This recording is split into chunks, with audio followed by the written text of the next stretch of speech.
I think that I have a tendency of muting my, maybe muting some of my emotional responses to change and being averse to that. And so I throw myself into the task at hand. So at school, I have assignments, I have things that I can do. So I throw myself into that. Or a new work position, I'll throw myself into that. So I guess I handle change by throwing myself into the clearest tasks that are ahead of me so that I can feel like I'm accomplishing something, so that I have some stability in an otherwise unstable situation.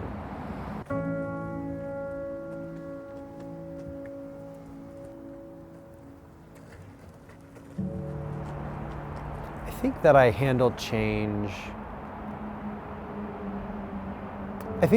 change well.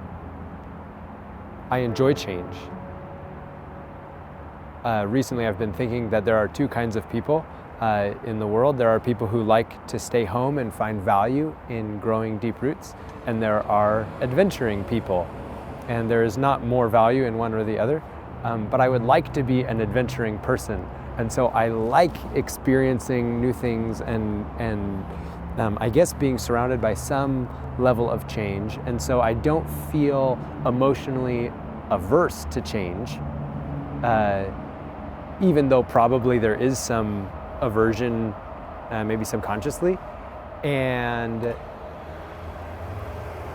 so if our metric of wellness in the question, how well do you handle change, is kind of emotional continuity and feeling self-actualized or something along those lines, then I think that I handle change well. My coping mechanisms of finding a task to do, building relationships in that context, and so forth, work well. Like I stay steady through change, and I enjoy change.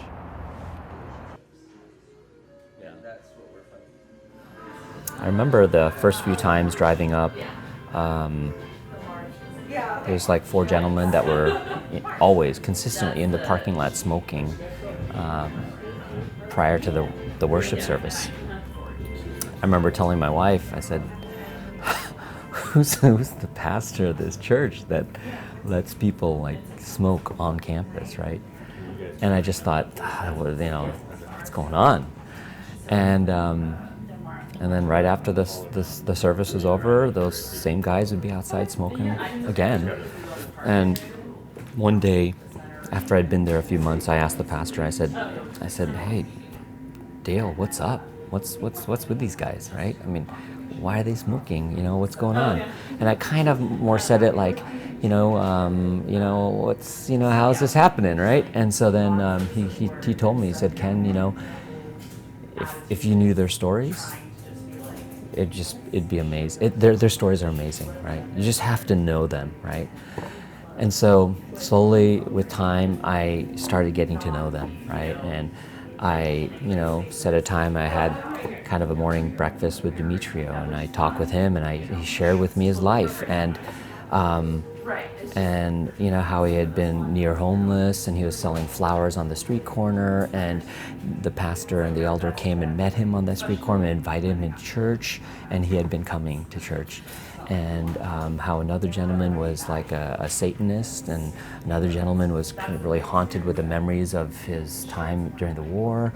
And one by one, I met these individuals and became friends with them. And I realized, that these were just beautiful, beautiful people. So initially, I thought, seeing that I'm a physician, maybe I should run a anti-smoking clinic or a plan, or those smoking cessation classes.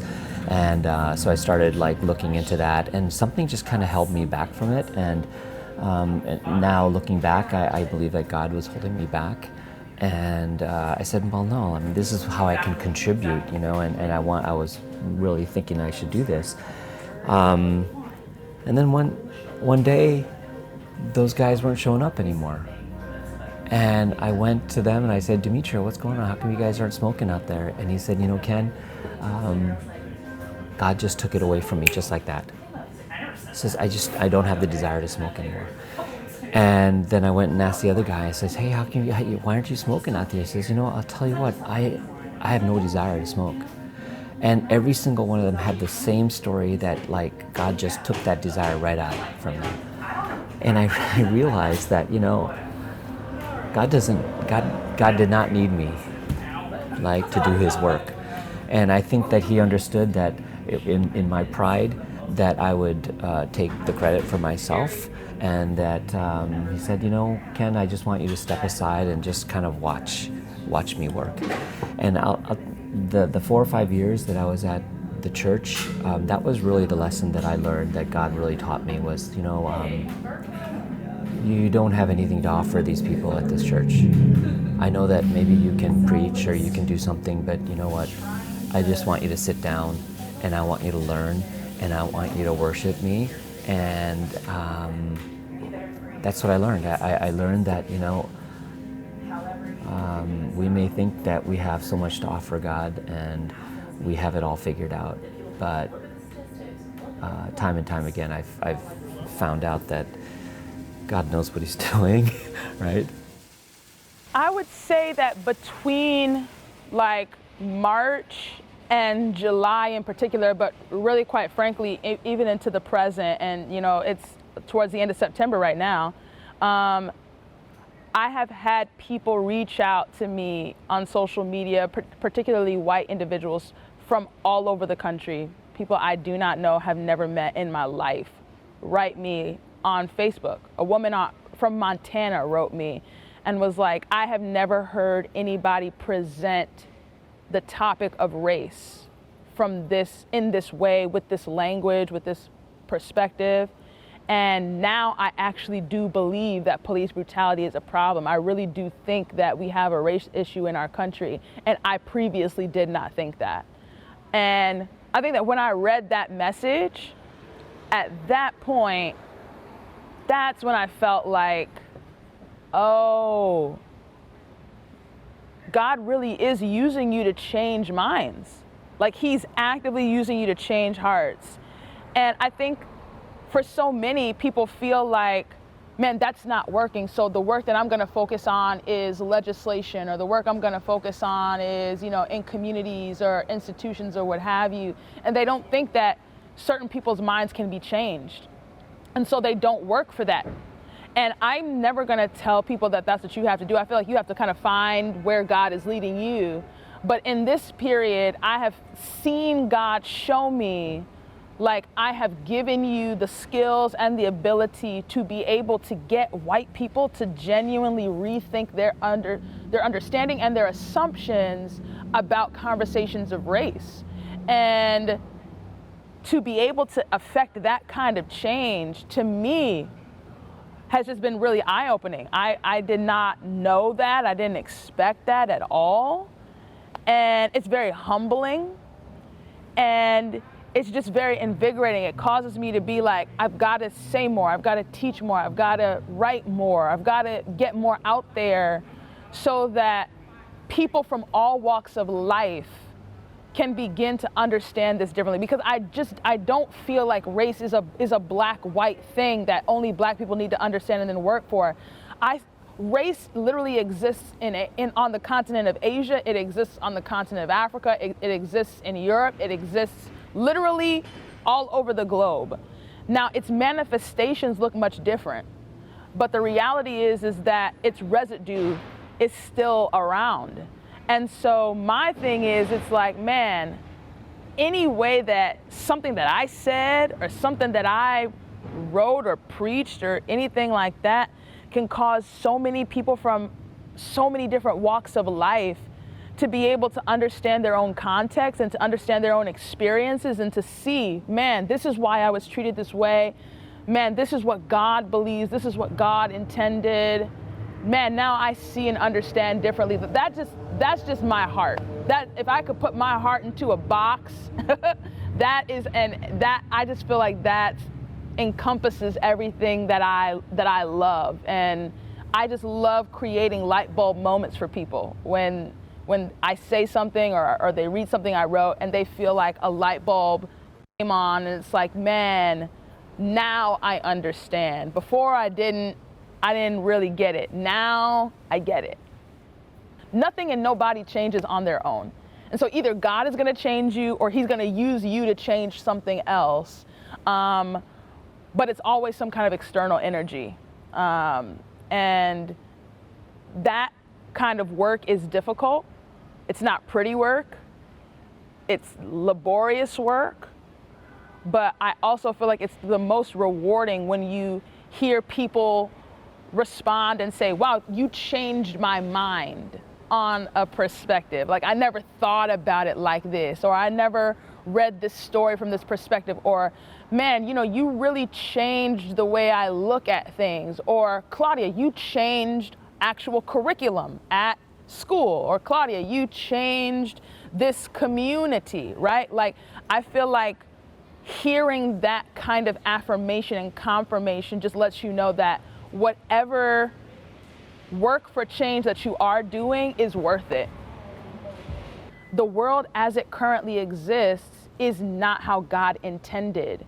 And because of that, the world requires and needs change. It needs alternatives. It needs help in aiding it along to actually become what God truly intended for it to be. And so that means that we have to be the agitators. Like, we have to be the impetus, the energy that produces people, communities, institutions, entities to change and shift and evolve and grow so that they do become what God intended for them to be. Because nothing changes without some kind of inertia, some kind of energy, some kind of outside external initiative that is pushing for it to make that kind of a change.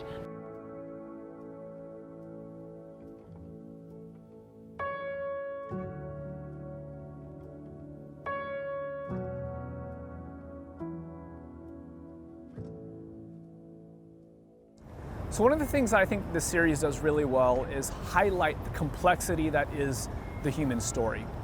I think a lot of times I want to put people in a box. Oh, you're a Democrat? This is what you mean. This is what you believe. This is how you live it out. Oh, you're an atheist? This is what this looks like. What I learned through this journey is that Seventh-day Adventists are much like every other kind of human being out there. They're complicated. There's a lot of different stories. There's a complexity. Sometimes to the outside, it might even seem like you're coming at it from two different angles. There's competing views. And this is true of our church. This is true of my experience as well. And so I think this series will be good for people to realize that it's okay to be different. It's okay to ask questions. It's okay to view the world from a different lens than the one that maybe you were always handed as a child. That maybe even one of the most beautiful things about life is the ability to enter someone else's story, someone else's life, and see life through their perspective.